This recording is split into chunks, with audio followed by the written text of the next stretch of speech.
الحمدللہ رب العالمین والعاقبۃ للمتقین والصلاة والسلام علی سید الانبیاء والمرسلین وعلى آلہ واصحابہ اجمعین ومن تبعهم بإحسان إلى يوم الدين. أما بعد فقد قال الله تبارك وتعالى في كلامه المجيد والفرقان الحميد: وأعوذ بالله من الشيطان الرجيم بسم الله الرحمن الرحيم والذين جاهدوا فينا لنهدينهم سبلنا وإن الله لمع المحسنين. صدق الله العظيم. میرے محترم بھائی بزرگ اور دوستو،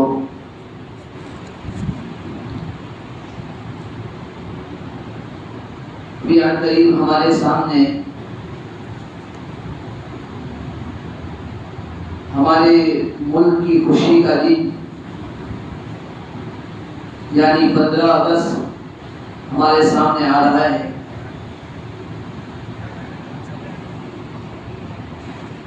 اگست کے دن پورے ملک میں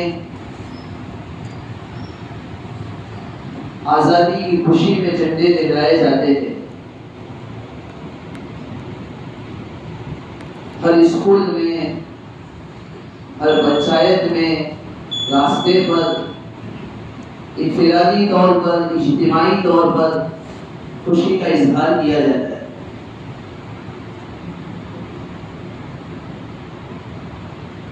اصل ہمیں جاننے کی ضرورت ہے کہ یہ خوشی ہمیں کیسے حاصل ہوئی ہے.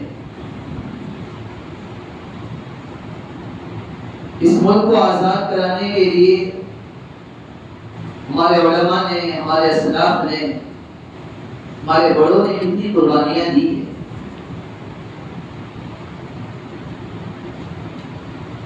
اللہ جل جلالہ وعظم نوالہ نے پیدائشی طور پر انسان کو آزاد پیدا فرمایا.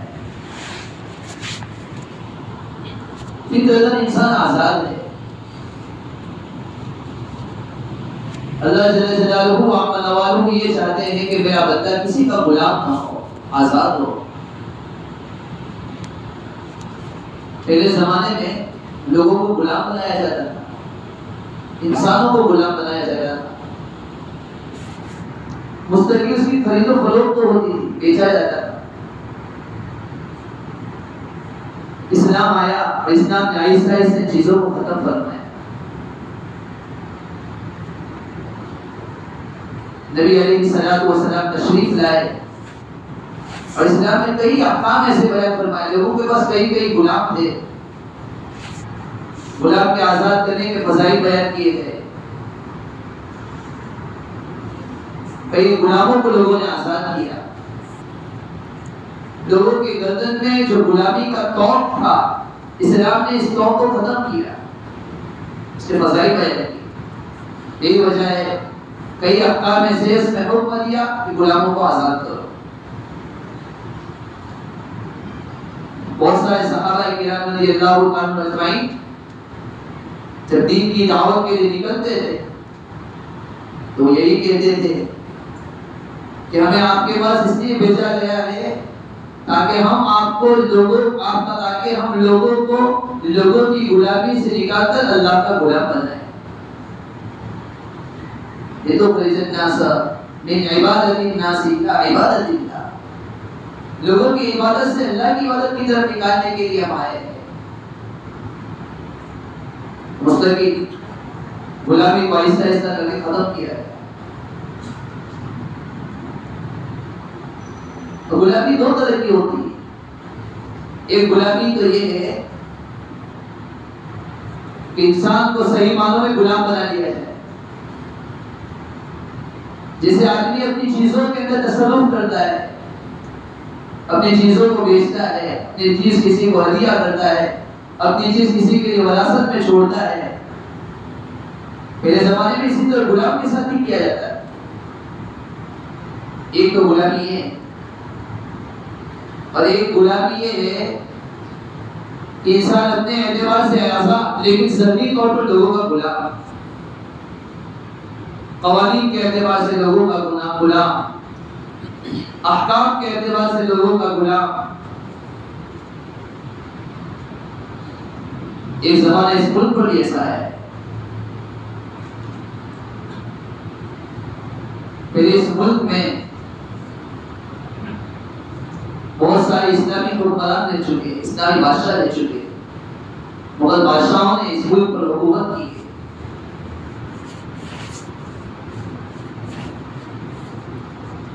ایک زمانے کے بعد تقریباً 1600 ایک بڑا قافلہ ہے،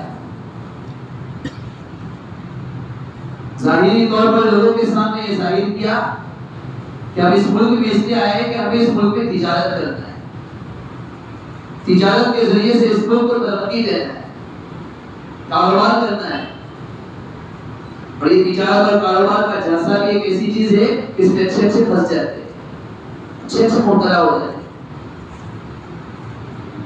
جب انہوں نے یہی کہا لوگوں کو آ کر کے ہمیں تجارت کرنا ہے، تجارت کے ذریعے سے اس ملک کو ترقی دینا ہے، لوگوں نے خوب آمدن کی، خوش آمدید کہا، لوگوں نے استقبال کیا۔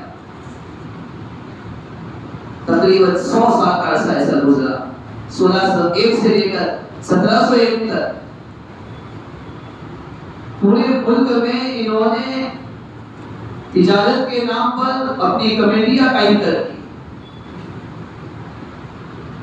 تجارت کے نام پر ملک میں داخل ہونا شروع ہوئے، بلکہ آہستہ آہستہ 100 سال کے عرصے میں بہت سارے انتظامی امور میں دخل اندازی بھی انہوں نے شروع کر دی۔ نام تجارت کا تھا لیکن نیت صاف نہیں تھی، ارادے صاف نہیں تھے۔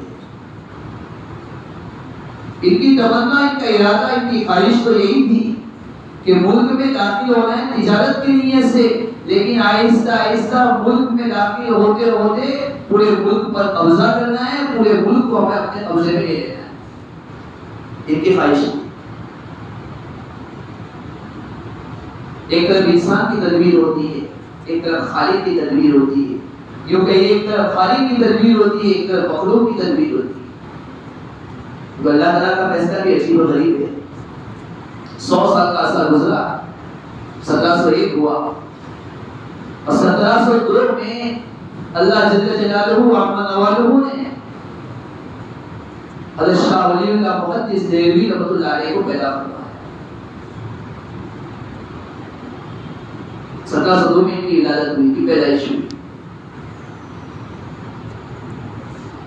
یہ وہ آدمی ہے ہمارے ہندوستان میں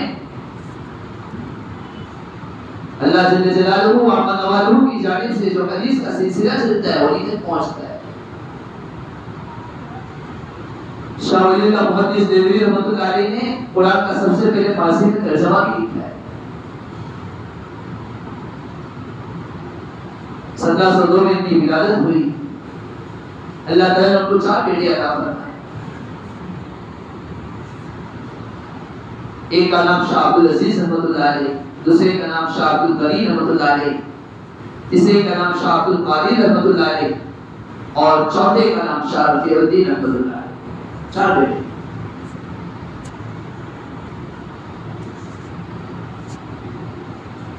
سترہ سو 62 کے اندر شاہ ولی اللہ صاحب رحمۃ اللہ علیہ کا انتقال ہو گیا۔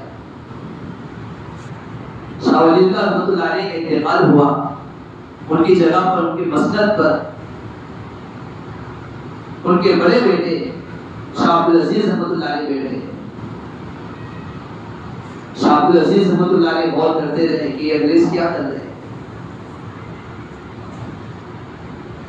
غور کرنے کے بعد وہ اس نتیجے پر پہنچے، انہوں نے دیکھ لیا کہ یہ لوگ جو تجارت کی نیت سے ہمارے ملک میں آئے، ان کی نیت صاف نہیں، ان کے ارادے صاف نہیں۔ یہ نام تو تجارت کا لے رہے ہیں، یہ نام تجارت کا لے کر صرف ہم سے ہماری دنیا کو نہیں چھین رہے، یہ ہم سے ہمارے دین کو بھی چھیننا چاہتے ہیں۔ یہ اپنے طرز زندگی کو اس ملک کے اندر لانا چاہتے ہیں، یہ انگریزیت کو اس ملک میں عام کرنا چاہتے ہیں۔ اس ملک میں لانا چاہتے ہیں اور ہم سب کو غلام بنانا چاہتے ہیں. جیسے شاہ عبدالعزیز رحمۃ اللہ علیہ نے اس کا مشاہدہ کیا، یہی وہ پہلا بندہ ہے جس نے اس ملک کے اندر انگریز کے خلاف جہاد کا فتویٰ دیا. یہ شاہ عبدالعزیز محدث دہلوی رحمۃ اللہ علیہ. دیکھو سب سے پہلا آدمی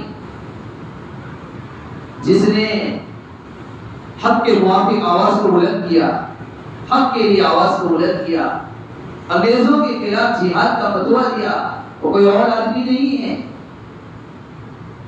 حضرت شاہ عبدالعزیز محدث دہلوی رحمۃ اللہ علیہ.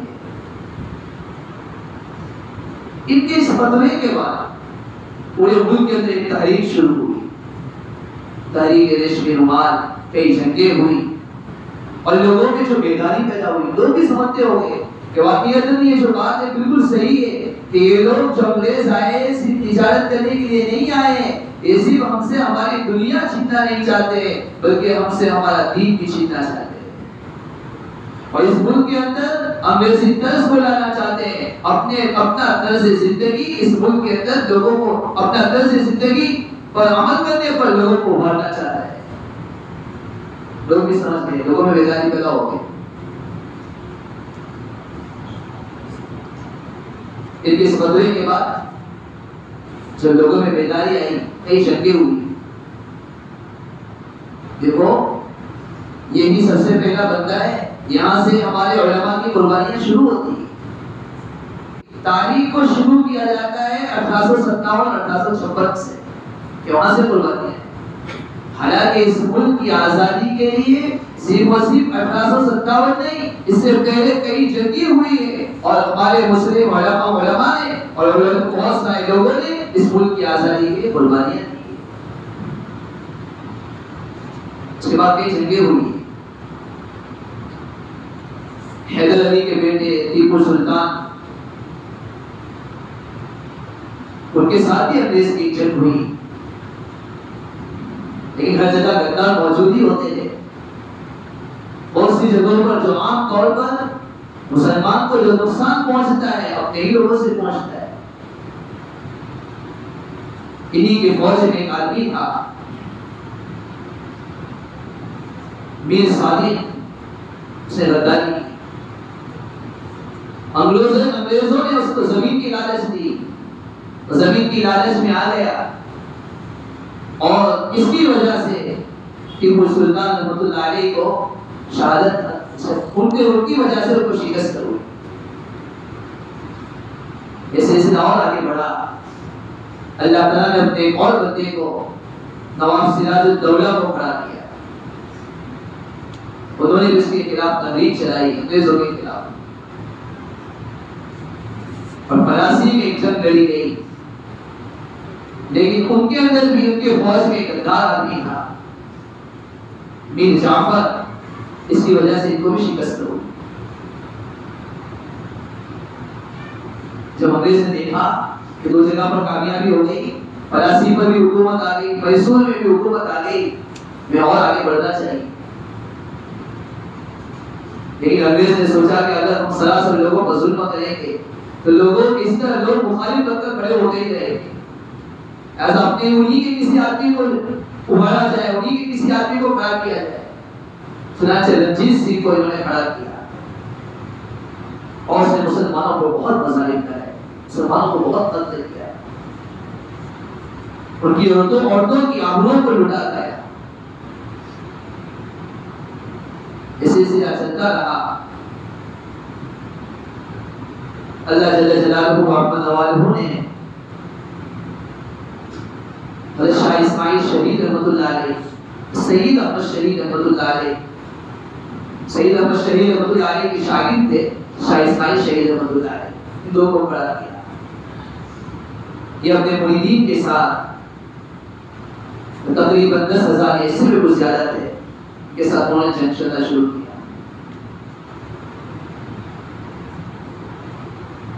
لیکن یہ جو جنگ ہوئی اس میں مسلمانوں کو کامیابی نہیں ہوئی. شاہ اسماعیل شہید رحمۃ اللہ علیہ کے بارے میں لکھا ہے ان کے حالات میں ان کو شہید کر دیا گیا، لیکن اس شہادت کا بھی عجیب واقعہ، اسی سکھ نے جناب نبی کریم صلی اللہ علیہ وسلم کی شان میں گستاخی کی۔ تمام لوگوں نے شاہ اسماعیل شہید رحمۃ اللہ علیہ کو گھیر لیا تھا، اور کسی سکھ نے شاہ اسماعیل شہید رحمۃ اللہ علیہ کی شان میں گستاخی، نبی کریم صلی اللہ علیہ وسلم کی شان میں گستاخی کی۔ شاہ اسماعیل شہید رحمۃ اللہ علیہ سے دیکھا نہیں گیا، سنا نہیں گیا کہ میرے نبی علیہ السلام کی شان میں گستاخی کر رہا ہے۔ شاہ اسماعیل شہید رحمۃ اللہ علیہ نے فرمایا جب تک میں اس آدمی کو جس نے نبی کریم صلی اللہ علیہ وسلم کی شان میں گستاخی کی ہے اس کو قتل نہیں کروں گا تب تک مروں گا نہیں۔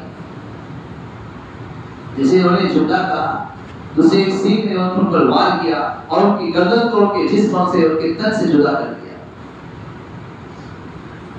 عجیب اللہ تعالیٰ کی طرف سے تلاوت، چونکہ بعض اللہ کے بندے ایسے ہوتے ہیں جو قسم کھا لیتے ہیں، اللہ تعالیٰ کی قسم کو پورا کرتا ہے، جو ان کی زبان سے بات نکلتی ہے اللہ تعالیٰ اس کی لاج رکھ دیتا ہے، اس کو پورا فرما دیتا ہے۔ کتابوں میں لکھا ہے شاہ اسماعیل شہید رحمۃ اللہ علیہ کو شہید کر دیا گیا، ان کا سر ان کے جسم سے علیحدہ کر دیا گیا، لیکن چونکہ انہوں نے قسم کھائی تھی کہ جب تک اس بندے کو، اس آدمی کو، اس سکھ کو جس نے نبی علیہ السلام کی شان میں گستاخی کی اس کو قتل نہیں کروں گا، نہیں مروں گا، ان کا سر تو جسم سے علیحدہ ہو چکا تھا لیکن یہ جسم بغیر سر کے چلنا شروع ہو گیا۔ ان کے ہاتھ میں ایک خنجر تھا، وہ آدمی جس نے نبی علیہ السلام کی شان میں گستاخی کی تھی، شاہ اسماعیل شہید رحمۃ اللہ علیہ کا جسم ان کے پیچھے چلنے لگا، وہ بھاگتا رہا، آخر وہ گرا۔ شاہ اسماعیل شہید رحمۃ اللہ علیہ کے ہاتھ میں جو خنجر تھا، شاہ اسماعیل شہید رحمۃ اللہ علیہ کا وہ خنجر اس کے جسم پر مارا، اس کو قتل کر دیا۔ شاہ اسماعیل شہید رحمۃ اللہ علیہ نے، سید احمد شہید رحمۃ اللہ علیہ نے بہت قربانیاں دی۔ یہ بات آگے بڑھتی رہی، تقریباً 1856 کے اندر ہمارے علماء نے مشورہ کیا کہ ہم کیا کیا جائے، اس کے لیے کچھ قربانیاں دینی پڑے گی۔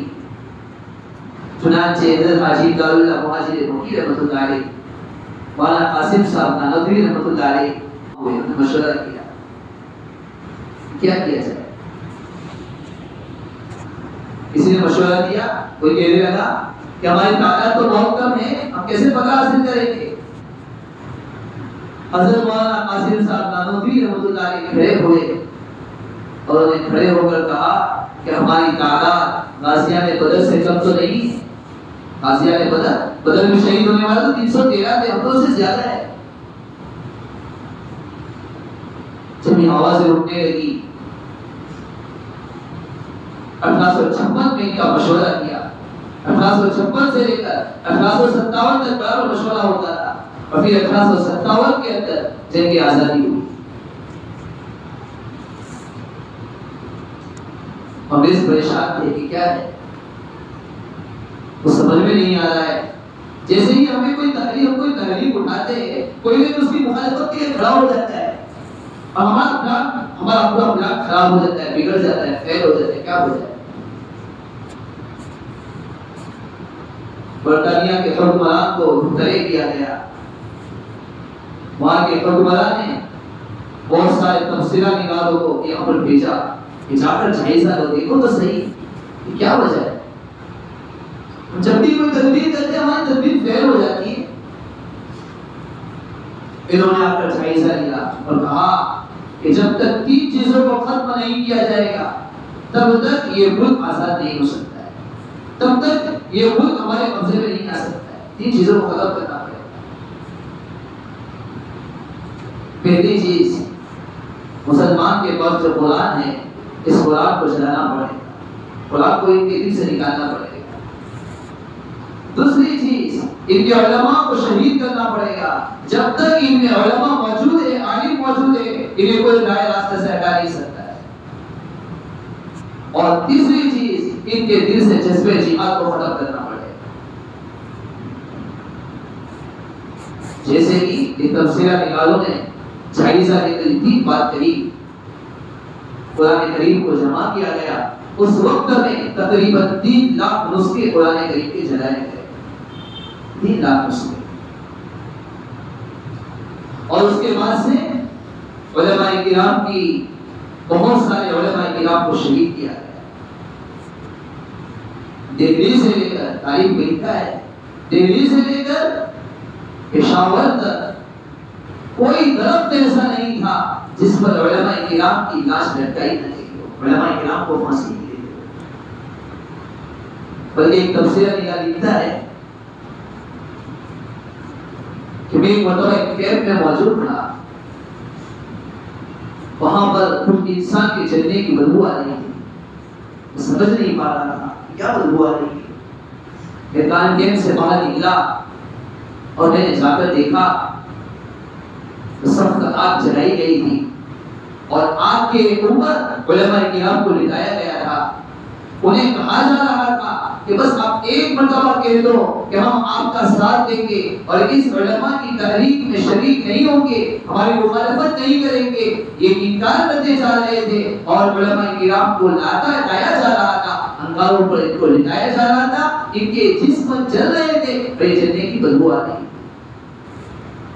پھر 40 علماء کرام کو لایا گیا، جب وہ شہید ہو گئے دوسرے 40 علماء کرام کو لایا گیا اور کئی علماء کرام نے اسلام کی جان کی قربانی دی۔ حضرت مولانا احمد اللہ صاحب گجراتی رحمۃ اللہ علیہ ان کے متعلق لکھا ہے، اسے کسی انگریز نے اس عربی زبان سیکھی، ان پھانسی دینے والوں میں وہ انگریز بھی تھا۔ جب مولانا احمد اللہ صاحب گجراتی رحمۃ اللہ علیہ کو لایا گیا اور ان سے کہا گیا، انگریز کہنے لگا دیکھو آپ تو میرے استاذ ہیں، بس آپ کی زبان سے ایک مرتبہ کہہ دو کہ ہم انگریز کی مخالفت نہیں کریں گے، ہم مسلمانوں کی اس تحریک میں شامل نہیں ہوں گے، ایک مرتبہ کہہ دو کہ کسی طرح بھی آپ کا نام پھانسی دیے جانے والے لوگوں میں سے نکال دو۔ غور کرنے کا مقام ہے، حضرت مولانا احمد اللہ صاحب گجراتی رحمۃ اللہ علیہ نے اس وقت جواب دیا، فرمانے لگے میں اپنا نام یہاں سے نکلوا کر اللہ کی فہرست سے نکلوانا نہیں چاہتا ہوں، اللہ کی فہرست سے اپنا نام کٹوانا نہیں چاہتا ہوں، یعنی میں شہید ہو جاؤں گا لیکن میری زبان سے لفظ کبھی نہیں کر سکتا ہے۔ تاریخ کو بہت لمبی چوڑی ہے، کہنے کا منشا خلاصہ یہ ہے، اس ملک کو آزاد کرانے میں ہمارے علماء کرام نے بہت ساری قربانیاں دی ہیں، بہت ساری جانیں قربان کی گئی ہیں، کئی علماء کو پھانسی پر لٹکایا گیا ہے، کئی علماء نے اپنی جان قربان کی ہے، یہ ملک ایسے ہی آزاد نہیں ہوا ہے۔ اب ضرورت ہے کہ ہم اپنے مسلمان بھائیوں میں یہ بات بھی عام کی جائے کہ اس ملک کو آزاد کرنے میں جہاں اور لوگوں کا حق ہے، جہاں اور لوگوں کے نام ہم جانتے ہیں، ہمارے بچے کو معلوم ہو کہ اس ملک کو آزاد کرانے میں ہمارے علماء کی بہت ساری قربانیاں ہیں۔ جہاں مہاتما گاندھی کا نام لیا جائے، وہاں پر حضرت مولانا جعفر بھانیسری رحمۃ اللہ علیہ کا نام لیا جائے، وہاں رشید احمد صاحب گنگوہی رحمۃ اللہ علیہ